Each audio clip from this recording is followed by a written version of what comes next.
fatores bióticos, que são aqueles com vida, é a área da biologia que estuda. Então, como que nós fazemos como uma forma de dividir para a gente poder ter uma compreensão e uma classificação melhor sobre esse estudo? Então, até alguns conceitos nós já tínhamos trabalhado anteriormente, inclusive quando a gente foi falar sobre as cadeias alimentares, que é o que nós chamamos de níveis de organização na biologia ou biológica. Então, até eu trouxe aqui uma imagem para vocês irem acompanhando exatamente a ordem desses níveis de classificação. Então, tudo aquilo que ocupa lugar no espaço, tudo aquilo que nós encontramos ao nosso redor, inicialmente é formado por átomos.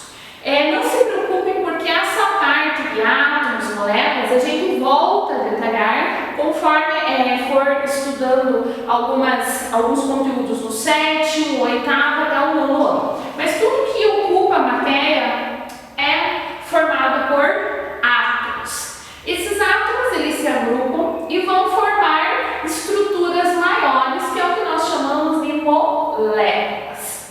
Essas moléculas vão continuar se agrupando e formando o que nós chamamos de célula. E a partir disso começa uma organização mais criteriosa que vai diferenciando, porque se nós pegarmos o nosso corpo como exemplo, nós temos aí trilhões de células. Essas células, elas são todas diferentes na sua função, formato, tamanho, e elas se agrupam de acordo com essa classificação para formar os diferentes tipos de tecidos. E assim essa organização continua ainda se diferenciando até chegar na formação dos diversos órgãos e, consequentemente, dos sistemas. Bom, a partir do momento que nós temos os sistemas formados, nós temos o que nós chamamos o nosso organismo. Em biologia é muito comum um termo chamado indivíduo. Então, cada organismo é chamado, um ser vivo, um indivíduo. E a partir daqui a gente já até tínhamos comentado lá quando nós trabalhamos a parte das cadeias alimentares, onde nós temos população, que são grupos de determinada espécie, e o conjunto dessas populações vão formar as diversas comunidades da natureza. Então são várias populações de espécies diferentes que nós agrupamos, e esse conjunto a gente chama de comunidade. Muito bem, essa comunidade vai formar nada mais do que os diversos ecossistemas. E aí, já retomando um conceito que nós já tínhamos estudado, um ecossistema é formado por dois fatores, que são os fatores com vida, chamados de bióticos, e os fatores sem vida, chamados de abióticos. O conjunto desses dois fatores é o que vai formar os diversos ecossistemas. E aí, esses diversos ecossistemas, muitas vezes, de acordo com o seu tamanho, a sua dimensão, são chamados de biomas, que inclusive também foi assunto da nossa aula e vai ser assunto da nossa prova, os biomas brasileiros. Lembram que a gente fez até uma atividade onde vocês selecionaram e caracterizaram os diversos biomas, e o conjunto de todos os biomas encontrados no planeta é o que a gente chama da biosfera. Então é assim que quando nós vamos estudar, a gente classifica e nós damos esses nomes aqui em biologia, para facilitar o estudo e o conhecimento. Mas eu falei uma palavrinha muito importante, célula. E é esse conceito que nós vamos começar a detalhar daqui para frente. Então, entre todas as características que os seres vivos possuem em comum, como metabolismo, capacidade de reprodução, nós temos aqui a unidade básica de vida, que é a célula. Então, todos os seres vivos obrigatoriamente possuem células. Esse é um dos motivos, o ano que vem nós vamos detalhar melhor, mas os vírus não são considerados seres vivos, uma vez que eles não possuem células. Mas isso daí vamos deixar para frente, esse conhecimento com relação aos vírus. Mas todos os seres vivos possuem células.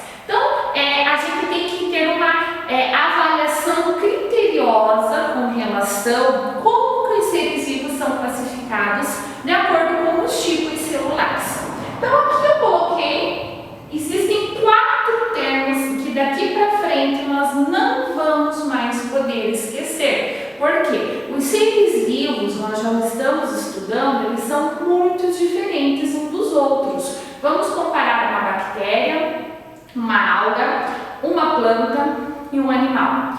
Ao mesmo tempo que eles têm características em comum, eles vão ter características muito diferentes entre si. E essas diferenças já iniciam a partir dessa classificação celular. Eu até trouxe também aqui mais uma imagem para vocês acompanharem. E aqui está a diferença, principalmente quando nós chamamos de seres unicelulares e seres pluricelulares. O nome já está nos dizendo. Quando a gente fala que um ser é unicelular, significa que ele tem uma única célula só. Um exemplo, as bactérias. Por isso que elas são invisíveis ao olho nu e elas precisam de um auxílio microscópico para poder auxiliar essa visualização. Ao contrário, nós temos seres pluricelulares que também são chamados de multicelulares. O nome já está dizendo muitas células, 30, 40 milhões, trilhões, como é o nosso caso, que nós temos mais de 3 trilhões de células. Então, são os seres pluricelulares. E agora, cuidado com essa classificação também, que nós vamos usar muito. Procarióticas e eucarióticas. As procarióticas são aquelas células mais simples. Não tem uma organização dentro dela e o núcleo fica disperso. Na realidade, o DNA, o material genético, fica disperso dentro do citoplasma. As bactérias são seres procarióticos, seres procariontes. Nós vamos cada vez mais se habituar com esses termos. E os eucarióticos são aqueles que já têm uma organização nuclear, ou seja, o DNA é protegido por uma membrana e ali a célula se torna mais evoluída. Então, todos os outros seres, fora as bactérias, elas são consideradas seres eucariotas. Depois a professora vai pedir para vocês, lá na nossa plataforma, dentro das nossas atividades, tem uma leitura, e vocês voltam aqui e vocês vão colocar esses conceitos que eu expliquei, e com a leitura da apostila vai auxiliar vocês a definirem no caderno esses 4 termos para nós não esquecermos mais.